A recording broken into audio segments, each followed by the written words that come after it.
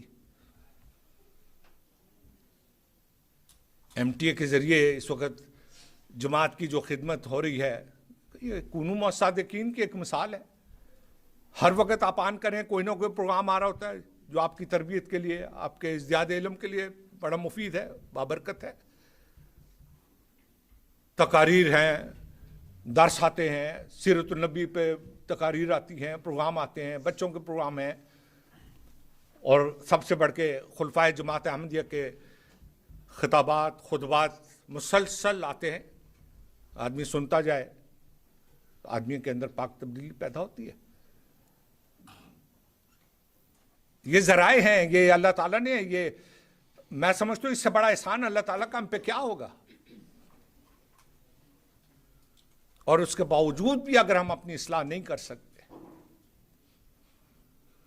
ان تمام صادقین کی صحبتوں کے باوجود بھی اگر ہم میں ذرہ رتی بھر بھی اثر نہیں پڑتا، تو ہمیں حیف اپنی ذات پہ اور بڑا افسوس کے ساتھ رونے کا مقام۔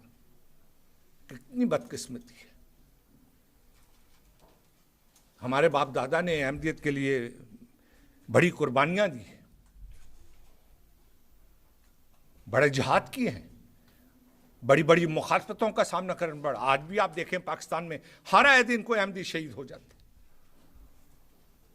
آپ کو تو یہ صحبتیں یہاں نہیں ہیں، آپ کو یہ مشکلات یہاں نہیں ہیں، لیکن پاکستان میں، دوسرے ممالک میں، افغانستان میں، عرب ممالک میں آپ جا کے دیکھیں احمدی کیسی تکلیف سے رہتے ہیں۔ بعض ایسے علاقے ہیں جہاں احمدیوں کو باہر نکلنا ہی مشکل ہے، عذاب۔ لوگ گالیاں دیتے ہیں، لوگ گند بکتے ہیں، مارتے ہیں، سودا نہیں دیتے، دکانوں پہ بورڈ لگائے ہوئے ہیں کہ احمدیوں کو سودا نہیں دینا۔ کیا ہم دیکھتے ہیں، ہر آئے دن دیکھتے ہیں۔ پھر بھی ہم میں کوئی تبدیلی آتی ہے کہ ہمارے احمدی بھائی کتنی تکلیف میں، اور ہم یہاں سب کچھ ہونے کے باوجود بھی ہم مسجد سے تعلق نہیں رکھتے، ہم جمعے پہ نہیں آتے، ہم مالی قربانی کے لیے تیار نہیں ہوتے، بڑی بے چینی رہتی ہے۔ کیا وجہ ہے؟ افغانستان میں کتنے احمدی جیلوں میں بیٹھے ہیں، الجزائر میں بیٹھے ہیں، پاکستان میں دیکھ لیں کتنے احمدیوں پہ مقدمے ہیں، 7 سال سے جیلوں میں بیٹھے ہیں، اور کوئی عدالت ان کا کیس سننے کو تیار نہیں۔ اور آپ کو اللہ تعالیٰ نے گھر دیے، گاڑیاں دیں، پیسہ دیا، دولت دی، کپڑے دیے، سارا دن آپ گھر میں بھی کھا لو، باہر بھی کھا لو، پیسہ ختم نہیں ہوتا آپ کا۔ تو لئن شکرتم لازیدنکم، اس خدا تعالیٰ کے پیغام کو یاد رکھیں کہ شکر کرو گے تو اللہ بہت دے گا۔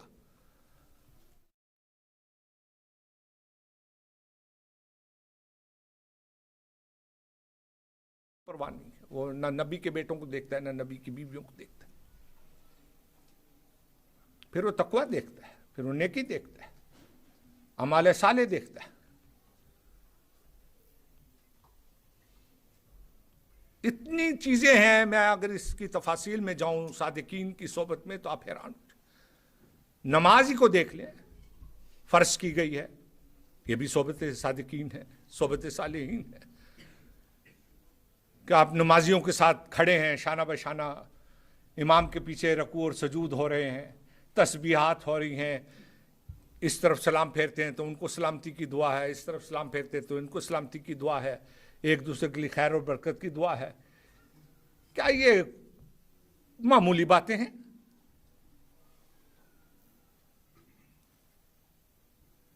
ہم احمدیوں کو بہت زیادہ بیدار ہونا چاہیے، خاص طور پہ اس زمانے میں جب مخالفت بڑے عروج پر، مخالفت کے ساتھ ساتھ جماعت کے اندر بھی جو فتنے پیدا کر رہے ہیں لوگ بڑی تیزی کے ساتھ، ان ساری چیزوں کو سامنے رکھتے سب سے بڑی ذمہ داری ہماری یہ ہے کہ ہم اللہ اور اس کے رسول کی تعلیمات پہ عمل کرنے والے ہوں، ہم اپنے ایمانوں کی حفاظت کرنے والے ہوں، کیونکہ میں نے اپنے اعمال کا جواب دینا ہے، میں نے کسی اور کا جواب نہیں دینا۔ مجھ سے اللہ نے نہیں پوچھے گا کہ تمہیں تمہارے دوست نے خراب کیا تو دوست دوست جانے، تم جانو. اپنے ایمانوں کو مضبوط کریں. یہ ہے کونوا مع الصادقین. یہ تبدیلی پیدا ہو جائے گی تو آپ سمجھ لیں کہ آپ اللہ تعالیٰ کے مقرب، آپ اللہ تعالیٰ کے پیارے ہیں، آپ پر اللہ تعالیٰ کا ایک خاص انعام ہے. ورنہ مال و دولت اور زر تو سب کو مل جاتا ہے دنیا میں، عیسائیوں کو بھی مل جاتا ہے، یہودیوں کو بھی مل جاتا ہے، سب کو مل جاتا ہے. حضرت مسیح موعود علیہ الصلوۃ والسلام فرماتے ہیں، اے میری جماعت، خدا تعالیٰ آپ لوگوں کے ساتھ ہو. وہ قادر کریم آپ لوگوں کو سفر آخرت کے لیے ایسا تیار کرے جیسا کہ آن حضرت صلی اللہ علیہ وسلم کے اصحاب تیار کیے گئے تھے. یعنی آخرت کی تیاری کرنی چاہیے.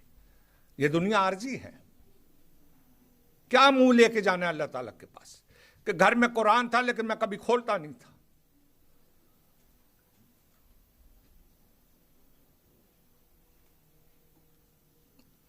گھر میں رسول کریم صلی اللہ علیہ وسلم موجود تھے اور میں نے کبھی آپ کی بات نہیں سنی. ہمارے گھروں میں مسیح موعود علیہ الصلوۃ والسلام تشریف فرما تھے لیکن ہم نے توجہ نہیں کی. ہمارے گھروں میں 24 گھنٹے خلیفۃ المسیح تشریف فرما تھے، ہم نے کبھی قدر نہیں کی. کیا جواب دیں گے ان سب چیزوں کا؟ احمدیت کے لیے میں نے کیا کیا ہے؟ آپ کریں گے جب آپ کونوا مع الصادقین پہ عمل کریں گے. خوب یاد رکھو، حضرت محمد صلی اللہ علیہ وسلم فرماتے ہیں، خوب یاد رکھو کہ دنیا کچھ چیز نہیں. لعنتی ہے وہ زندگی جو محض دنیا کے لیے ہے، اور بدقسمت ہے وہ جس کا تمام ہم و غم دنیا کے لیے. ان کی فکر ہی سارا دن پیسے کمانے پہ، پیسے پیسے پیسے پیسے پیسے، ہر طرف سے پیسے پیسے پیسے. یہ فرماتے ہیں حضرت محمد صلی اللہ علیہ وسلم. لعنت بھیج دی ایسے لوگوں. ایسا انسان اگر میری جماعت میں ہے تو ابس طور پر میری جماعت میں اپنے تئیں داخل کرتا ہے. یعنی بیکار ہے، وہ شامل کرتا رہے وہ اپنے آپ کو مسیح السلام کی جماعت میں، لیکن وہ ابس بیکار ہے، کیونکہ وہ اس خشک ٹہنی کی طرح ہے جو پھل نہیں لائے گی. جب آپ پھل نہیں دیتے تو آپ سوکھے درخت. اور حضرت مسیح السلام نے ایک جگہ اور بھی فرمایا نا کہ خشک ٹہنی کو باغبان کاٹے نہیں تو کیا کرے. دیکھیں یہ وہ زمانہ ہے جس کے بارے میں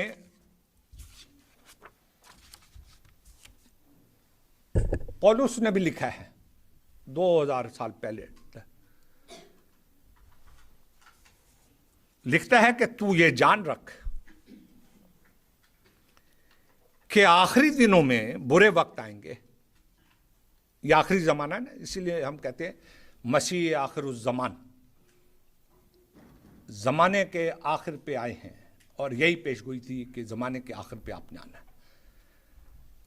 کہتا ہے تو یہ جان رکھ کہ آخری دنوں میں برے وقت آئیں گے، کیونکہ آدمی خود غرض، ایگوئسٹ، زر دوست، پیسوں سے دوستی کرنے والا، لاف زن، بڑی بڑی باتیں کرنے والا، گھمنڈی، تکبر کرنے والا، کفر کرنے والے، ماں باپ کے نافرمان، ناشکر، ناپاک، بے درد، کیناور، تہمتی یعنی تہمتیں لگانے والے، بد پرہیز، بے رحم، نیکی کے دشمن، دغا باز، دھوکہ دینے والے، بے لحاظ، کسی کا کوئی لحاظ نہیں ان کو، پھولنے والے یعنی اپنے آپ کو بڑا سمجھنے والے، خدا کے چاہنے کی نسبت عشرت کے زیادہ چاہنے والے، یعنی خدا کی نسبت دنیا کو زیادہ چاہنے والے، اور دینداری کی صورت میں ہو کر، اب یہ فکرہ بھی غور کریں پولس کا، اور دینداری کی صورت میں ہو کر اس کی قدرت کا انکار کریں گے. اپنے آپ کو دیندار ہی کہیں گے لیکن انکار ہے اللہ تعالیٰ کا ہر پہلو سے. تو کہتا ہے کہ ایسے لوگوں سے تو دور رہ. یہ لوگوں کی صحبت سے دور رہنا چاہیے، کیونکہ صحبت کیا کہتے ہیں، صحبت صالح ترا صالح کنن، کہ نیک لوگوں کی صحبت تجھے صالح بنائے گی.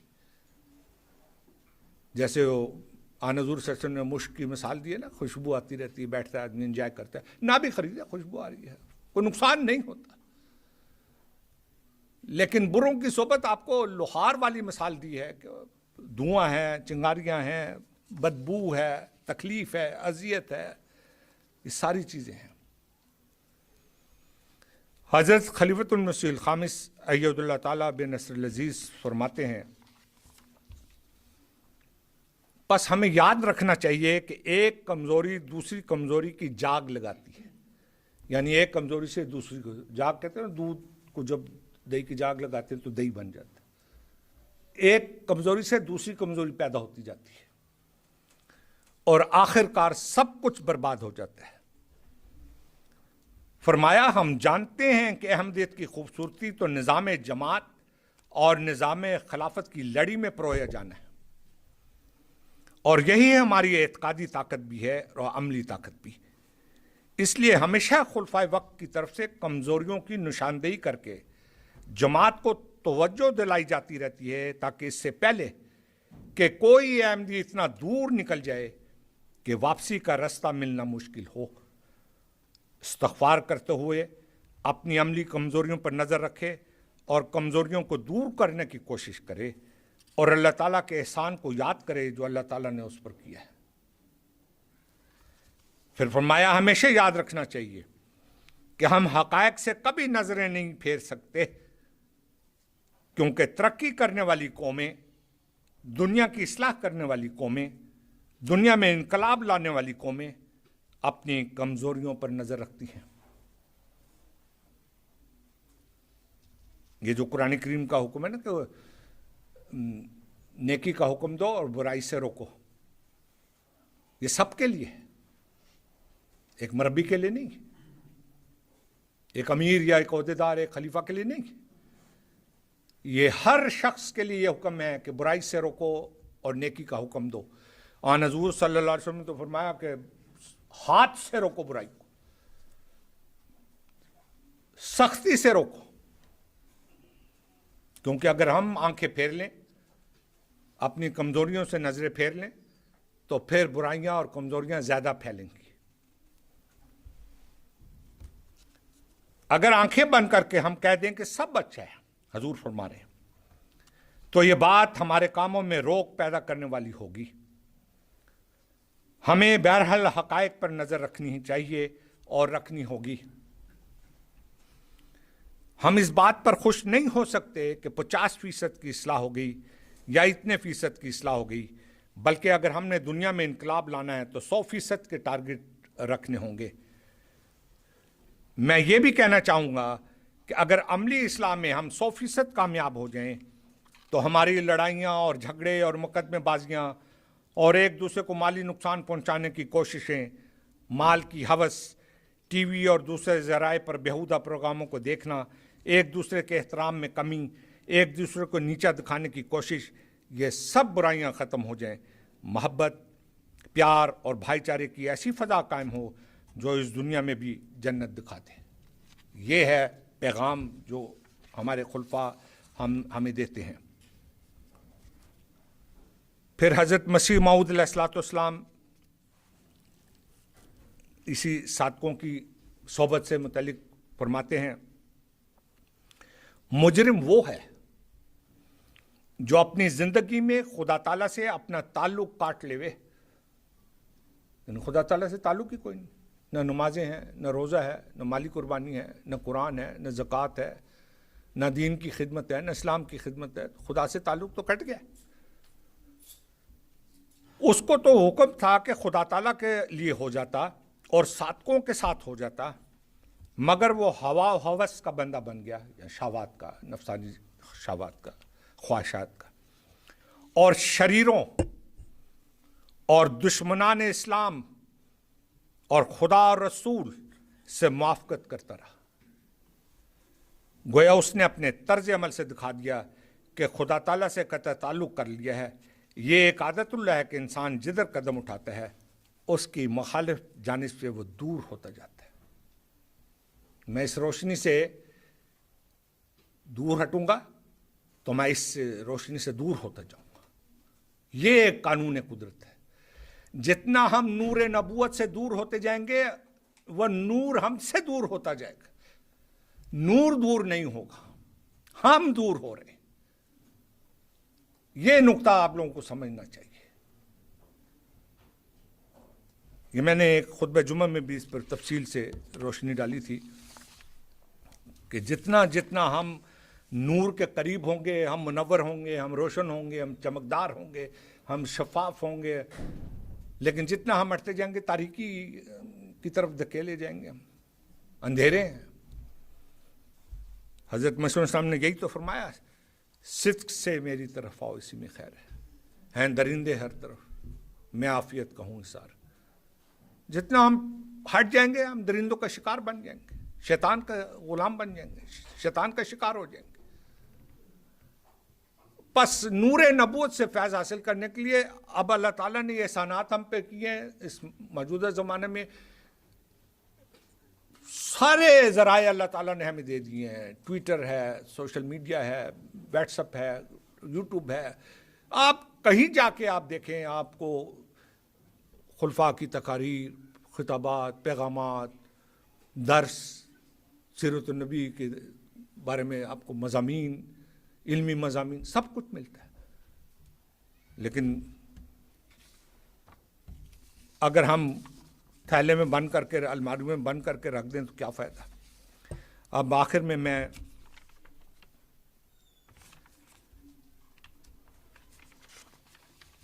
حضرت مسیح اسلام کے چھوٹی چھوٹی دو باتیں، دو چار لائنوں کی جلسہ سے متعلق، پھر اس کے بعد آپ نے جو دعائیں شاملین جلسہ کے لیے کی ہیں وہ میں پڑھوں گا، اور تقریر کے بعد ہم دعا کریں گے. دعا کے بعد ایک تقریر اور ہوگی مکرم مولانا اکرم محمود صاحب کی، اس لیے اب آپ بیٹھے رہیں.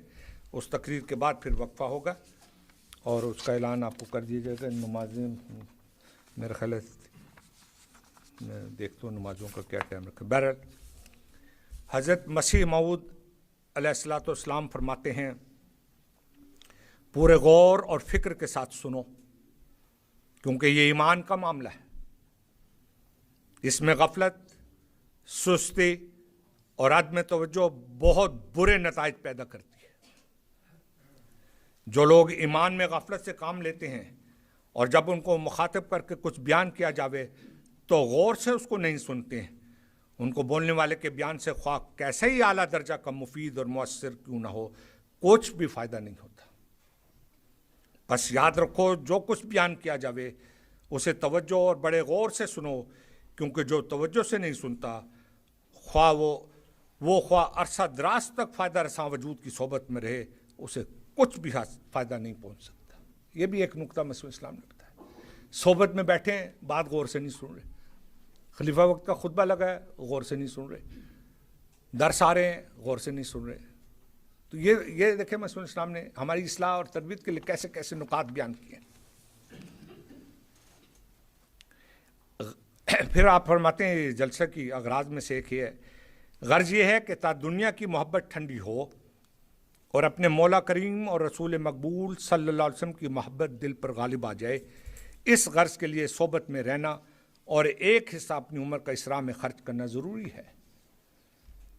فرمایا اس جلسہ سے مدعا اور اصل مطلب یہ تھا کہ ہماری جماعت کے لوگ کسی طرح بار بار کی ملاقاتوں سے ایک ایسی تبدیلی اپنے اندر حاصل کریں کہ ان کے دل آخرت کی طرف بکلی جھک جائیں اور ان کے اندر خدا تعالیٰ کا خوف پیدا ہو، اور زہد و تقوی اور خدا ترسی اور پرہیزگاری اور نرم دلی اور باہم محبت اور مواخات میں دوسروں کے لیے ایک نمونہ بن جائیں، اور انکسار اور تواضع اور راست بازی ان میں پیدا ہو، اور دینی مہمات کے لیے سرگرمی اختیار کریں.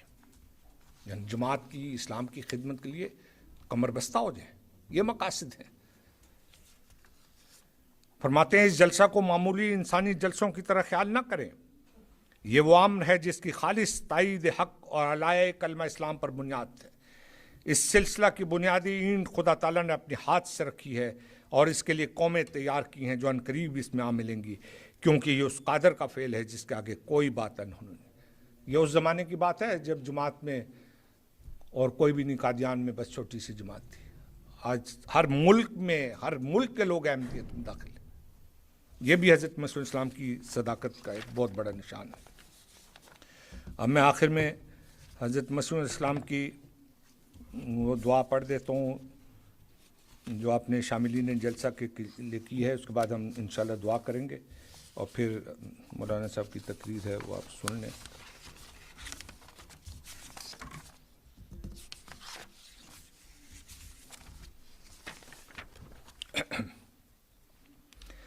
حضرت اقدس مسیح موعود علیہ الصلوۃ والسلام فرماتے ہیں، ہر یک صاحب جو اس للہی جلسہ کے لیے سفر اختیار کریں، خدا تعالیٰ ان کے ساتھ ہو اور ان کو اجر عظیم بخشے اور ان پر رحم کرے اور ان کی مشکلات اور اضطراب کے حالات ان پر آسان کر دے اور ان کے ہم و غم دور فرماوے اور ان کو ہر یک تکلیف سے مخلصی عنایت کرے اور ان کی مرادات کی راہیں ان پر کھول دے اور روز آخرت میں اپنے ان بندوں کے ساتھ ان کو اٹھاوے جن پر اس کا فضل اور رحم ہے، اور تا اختتام سفر ان کے بعد ان کا خلیفہ ہو۔ اے خدا، اے ذوالمجد والعطا اور رحیم اور مشکل کشا، یہ تمام دعائیں قبول کر اور ہمیں ہمارے مخالفوں پر روشن نشانوں کے ساتھ غلبہ عطا فرما کہ ہر یک قوت و طاقت تجھی کو ہے۔ آمین ثم آمین۔ اب ہم دعا کر لیتے ہیں۔